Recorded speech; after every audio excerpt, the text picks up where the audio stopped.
guys, welcome to day 5 of Camp Online. Today, it's the best part of the whole story. Not just the Easter story we've been looking at today, but it's one of the best days in the whole story that the Bible's been telling up until this point. Today is the day that we remember that Jesus came back to life, that he was resurrected. This is Resurrection Sunday. What we're going to do today is look through John's account of what happened next from John chapter 20. So, John tells us that one of Jesus' followers, Mary Magdalene, went to the tomb early in the morning to properly prepare Jesus' body.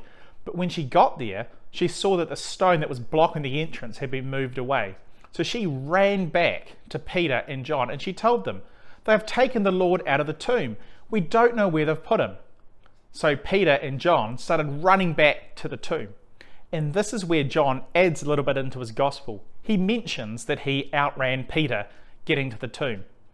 But when they got there, they saw that the tomb was empty.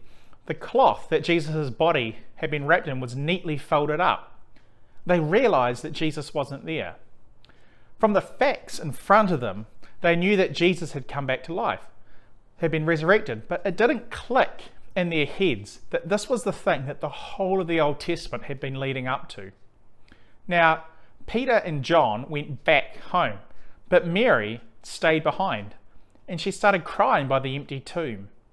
Then, 2 messengers from God, or angels, appeared where Jesus' body had been, and they asked her, "Woman, why are you crying?" "They have taken my Lord away," she said. "I don't know where they've put him." And then she turned around and saw Jesus, but she didn't recognize him.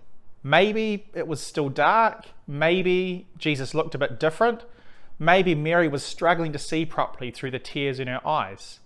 But then Jesus said to her, "Mary."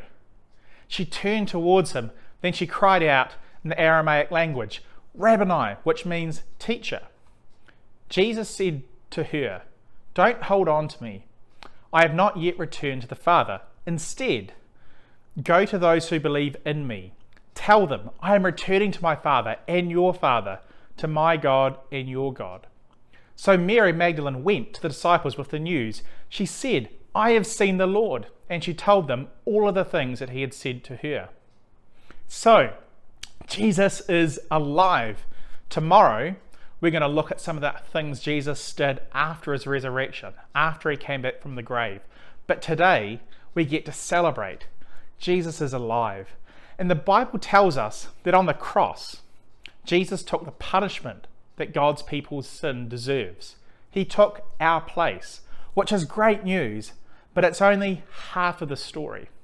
You see, when Jesus was resurrected, when he was raised back to life, it was to prove to us that his death was enough to make us 100% right with God. What Jesus did for us on the cross in his whole perfect life doesn't just take God's people from being bad to like neutral or okay, but it actually means that God sees us as if we had lived the perfect life of Christ. We aren't just okay. God sees his people as perfect because of what Jesus has done. Now, John tells us that he wanted people to know this fact, and that's why he wrote his whole gospel account of Jesus' life. So you, so me, so everyone else in the world could believe that Jesus is the Christ, the Son of God, and that by believing you may have life in his name. This is the best part of the story. The cool thing is that the story doesn't stop here. Over the next couple of days, I'm going to look more at what that story means for us, how people way back then and how us now can react to Jesus' story. What does the Easter story mean for us today in 2020?